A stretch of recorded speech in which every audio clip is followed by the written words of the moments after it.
Hello, and welcome to our bonus talk about self care. I feel that this is a really important topic, and it isn't exactly part of the curriculum, but I feel that it is, something that we should definitely talk about and we should definitely discuss because oftentimes in helping professions, we don't take care of ourselves. We tend to neglect ourselves because let's face it, our priority is helping other people. So I thought that it would be important to share a little bit about why I feel that self care is important. And I've also taken some information. I found a really good blog on Psychology Today, and I've kind of adapted some of their things. It was therapists share their favorite meaningful self care tips. And I felt that, a lot of their stuff that they had on there was important.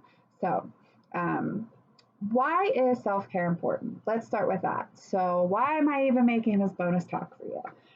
Because you aren't really able to help others if you're not able to help yourself. Like, if you aren't feeling good and you aren't feeling at your best shape, it's going to be really hard for you to be there for your clients and be present in all aspects for them. Oftentimes, as I mentioned before, we tend to neglect ourselves because we're busy taking care of everybody else. Whether even still both professionally and personally as well. We tend to be really good at telling other people how to take care of themselves, but oftentimes we seldom listen to our own advice. I know that I am guilty of this. But things are real that can happen, like burnout. And that is a very real thing that happens. And honestly, even with the best self care tips, it still could potentially happen. But by practicing self care, you can reduce the chances of burnout happening. So, what is self care? So, self care is simple. It's really not that complicated. It is just something that you do for yourself, something that makes you feel good. So, it could be exercise, it could be taking a bath, it could be hanging out with family or friends, it could be just sitting in silence because sometimes we just need quiet. It could be listening to music. It could be journaling, reading, a hobby, being outside, taking a walk. Oh my gosh, the list is endless. And if none of those sound appealing, Google some. What are some things that you could do for self care? There's a ton of things out there. But definitely finding something that makes you feel good is what is most important. So, how can we do self care? Now that we know what it is and we understand why it's important, how do we do it? Um, Oftentimes, we live by schedules and priorities. So, as silly as this sounds, but literally, if you schedule yourself some time to do self care, you might actually follow through with it. I know that sounds crazy, and a lot of people probably don't do that or won't do that, but that might be helpful for you. So if you schedule it, you're making that a priority for yourself. And that's why it is important. Self care is important and should be a priority. Another way to do or how you can do self care is check in with yourself. Whether it's just by taking like a quick mental break, like, how am I feeling? Like, what am I thinking about right now? Or even doing a physical check in. Like you could start from your toes or start from your head, but kind of just like, okay, do I have any pain up here? Does my toes hurt? Do my fingers hurt? Sounds silly, but kind of just checking in with your body and seeing, how you're feeling. This is a good way to truly see how you are doing, both mentally and physically. Or also too, with that, you could journal. That may be more of like the mental checking in. Another one is breathing exercises.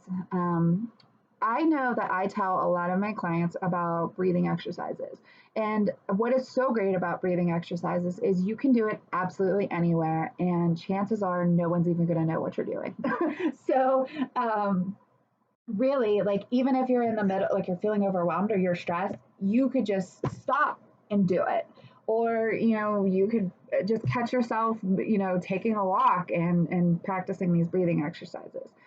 So the most simplest way to do this is the 5-5-5 breathing. And with that, you're going to breathe in for 5 seconds, hold it for 5 seconds, and breathe out for 5 seconds.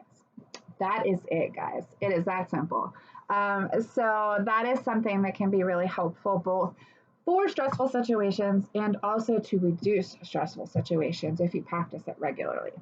Um, Kind of going with that, if you practice self care regularly, chances are that you might be able to prevent some of the stress. Not all of it, but some of it. So also, I feel like this is important too, even with a busy lifestyle. Like I am a mom of a 2 year old and a baby on the way.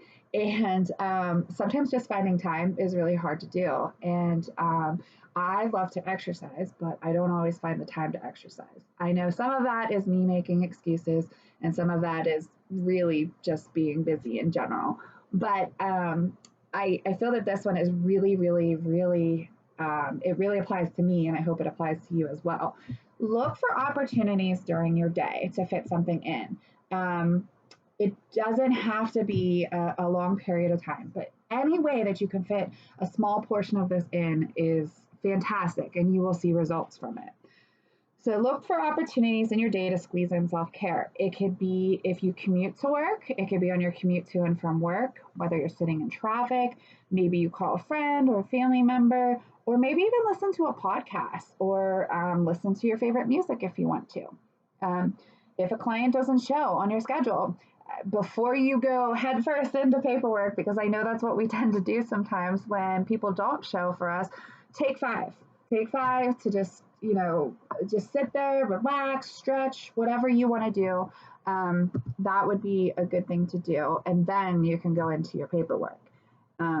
You could do it during your lunch break. I put with this one, pick a healthy meal to eat because oftentimes we're so busy, so caught up in the day that we make bad eating choices. So maybe even as simple as just picking a healthy lunch for yourself to eat. That would be a good one too. And also when you're bored, I'm sure at some point in your life you've been bored. So filling boredom with more positive things rather than negative things. I know we could probably all at some point say that we've caught ourselves endlessly scrolling on social media. And social media can, invoke a lot of emotions and feelings. So maybe finding that time that you would be scrolling to do something else, something positive. Um, I thought this one was really interesting off of that article that I told you about. Adopt a delicious philosophy. And oftentimes we fill ourselves with negative things or things that are not healthy for us, whether it be food, toxic relationships, or endless commitments that we're really not interested in doing. We have a habit of doing those things. So this one is saying make sure you're adopting a delicious philosophy. Choose friends, food, and activities that make you feel good. And going back to even eating a healthy lunch on your lunch break, stuff like that. Um, just some food for thought with that one, and that might help you not feel as drained as well. Be okay with asking for help. I feel like this is a hard one for a lot of people.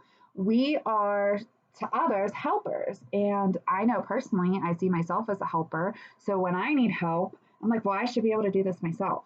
Why do I need to ask for help? I know how to help, so why shouldn't I be able to do this? But it is okay to ask for help. It's not going to mean that you are any less of a therapist or any less of a person. We all need help sometimes. And kind of stemming from that one, if you want to seek therapy, it's okay to seek therapy. Every therapist needs a therapist, I always say.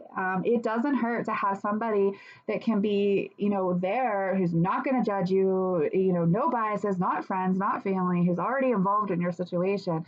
This person is just neutral, and they might be good to talk about what's going on with you. Um, and lastly, making sure you're setting boundaries, both personally and professionally. Personally, I'll let you kind of interpret that how you want to interpret that. Professionally, making sure you're leaving work at work, and when you're at home, you're you're doing home stuff, but also making sure home doesn't pour into work or work isn't pouring into home, vice versa, all that fun stuff. Boundaries are good. We often tell our clients to set boundaries. So make sure that you are setting boundaries for yourself as well. So, those are some things about self care that I thought would be really important to share with you guys.